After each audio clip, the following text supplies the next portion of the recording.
Na Europa do fim do século XIX, a burguesia havia conquistado o poder político e também consolidado seus valores e seu modo de vida.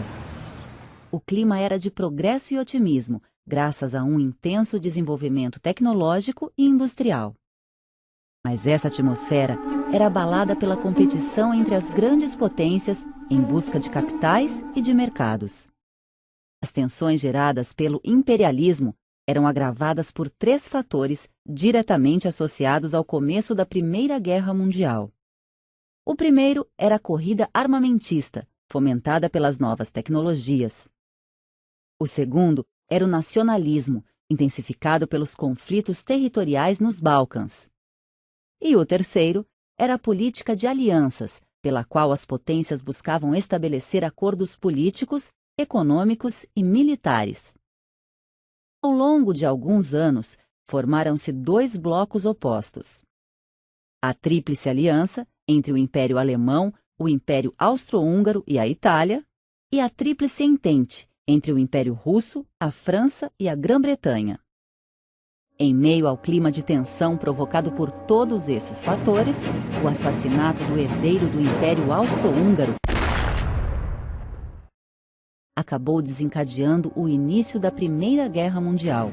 Em algumas semanas, por causa da política de alianças, o fato provocou uma série de declarações de guerra.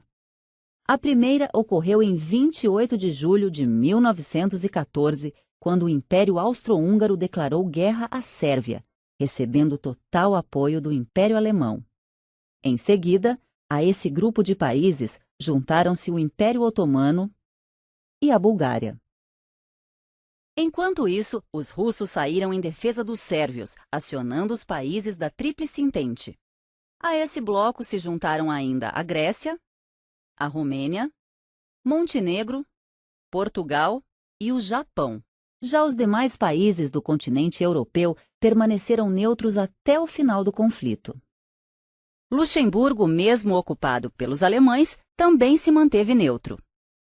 No começo, os ataques vieram do Império Alemão, que desejava uma guerra rápida e fulminante. Na frente ocidental, esse império iniciou a invasão da França por meio da Bélgica. Ao mesmo tempo, na frente oriental, os alemães conseguiram diversas vitórias nos combates contra os russos.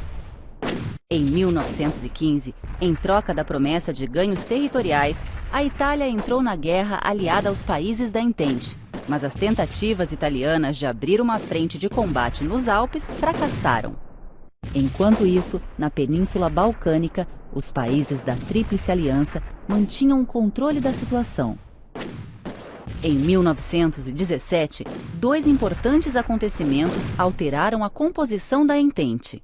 Em abril, os Estados Unidos entraram na guerra ao lado desse bloco. Em novembro, uma revolução na Rússia levou ao poder um governo socialista que retirou o país da guerra. A participação dos Estados Unidos foi decisiva para a definição do conflito. Com um poder bélico arrasador, os americanos ajudaram a quebrar o equilíbrio de forças entre os blocos.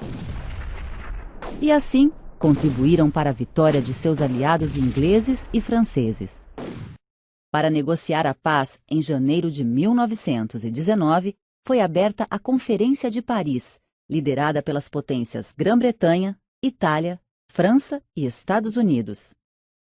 Nela, o presidente americano Woodrow Wilson propôs 14 princípios, baseados na ideia de que os países perdedores não deveriam sofrer determinadas sanções.